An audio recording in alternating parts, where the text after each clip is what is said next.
आऊज़ बिल्लाहि मिनश्शैतानिर्रजीम बिस्मिल्लाहिर्रहमानिर्रहीम। शुरू अल्लाह के नाम से जो बड़ा मेहरबान और नहायत रहम वाला है। उम्मीद आप लोग खैरियत से होंगे और इस वीडियो में इंजीनियर फैसल आपसे मुखातिब है।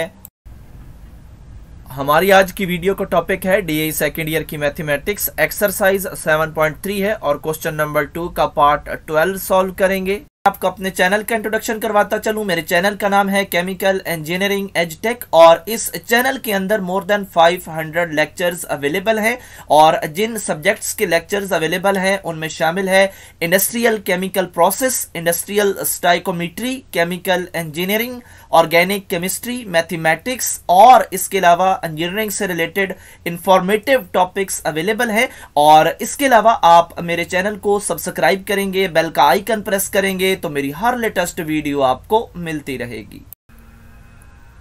एक्सरसाइज 7.3 है, क्वेश्चन नंबर 2 है, पार्ट 12 है और हमारे पास जो गिवन फंक्शन है हमने इसको इंटीग्रेट करना है और रूल 2 के मुताबिक इंटीग्रेट करना है। तो रूल 2 हमारे पास क्या है, यहाँ पे उसका फार्मूला मैंने लिख दिया कि लोअर पोर्शन है जो यानी fx, इसी का डेरिवेटिव f डैश x अगर ऊपर मौजूद हो तो फिर इसके इंटीग्रेशन का रिजल्ट इस तरह हम हासिल करते हैं, natural log of fx plus c। तो हम लोअर फंक्शन को पकड़ते हैं और उसको डेरिवेट करते हैं और देखते हैं कि उसका जो डेरिवेशन का रिजल्ट है वो हमें ऊपर मिलता है या नहीं मिलता। तो लोअर पोर्शन यहाँ पे हमने पकड़ा, इसको हमने एक वेरिएबल t के इक्वल किया और लेफ्ट और राइट दोनों साइड को विद रेस्पेक्ट टू x हमने डेरिवेट करना स्टार्ट करना है। सबसे पहले हमने x को डेरिवेट करना है और जो e के फंक्शन होता है इसको जब डेरिवेट करते हैं तो पहले स्टेप में इसको एज इट इज रखते हैं और फिर इसकी जो पावर होती है उसको हम डेरिवेट करते हैं। पावर हमारे पास x है और x को with respect to x derivate करें तो आंसर 1 आता है और 1 ex से मल्टीप्लाई होगा तो ऑफ कोर्स ex ही रहेगा। दरमियान में नेगेटिव है, अब हमने e की पावर नेगेटिव x को डेरिवेट करना है और डेरिवेशन के पहले स्टेप में e के फंक्शन को हमेशा एज इट इज ही लिखा जाता है और फिर इसकी पावर को डेरिवेट किया जाता है। पावर हमारे पास नेगेटिव x है और जो हमारे पास x है इसको अगर हम with respect to dx derivate करें तो आंसर 1 आएगा, लेकिन इस दफा जो 1 होगा उसके साथ क्योंकि साइन भी मौजूद है नेगेटिव का तो इसलिए हमने यहाँ पे नेगेटिव 1 लिखना है और फिर ये नेगेटिव जो है ये अंदर जाके उसको प्लस कर देगा और यह हमारे पास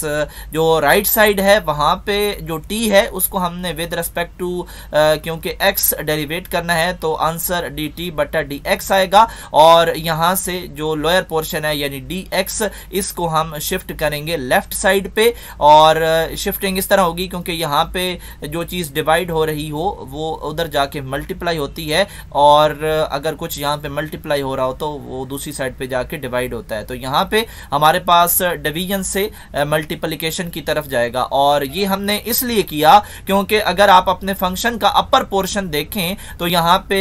ex फिर प्लस फिर e नेगेटिव x और फिर dx है तो यहाँ पे dx की कमी थी डेरिवेटिव के रिजल्ट में, इसलिए भी हमने ये शिफ्ट किया। अब हमारे पास दो किस्म की वैल्यूज आ चुकी हैं, एक t और एक dt की। अब हमने इन जो हमारे पास सवाल में फंक्शन था उसके अंदर इन दोनों वैल्यूज को फीड करवाना है और यहाँ पे आप देखें कि इस स्टेप में ये वैल्यूज फीड हो चुकी हैं। जो अपर पोर्शन है इसकी जगह dt और जो लोअर पोर्शन है इसकी जगह पे t आ चुका है। अब हमने इसको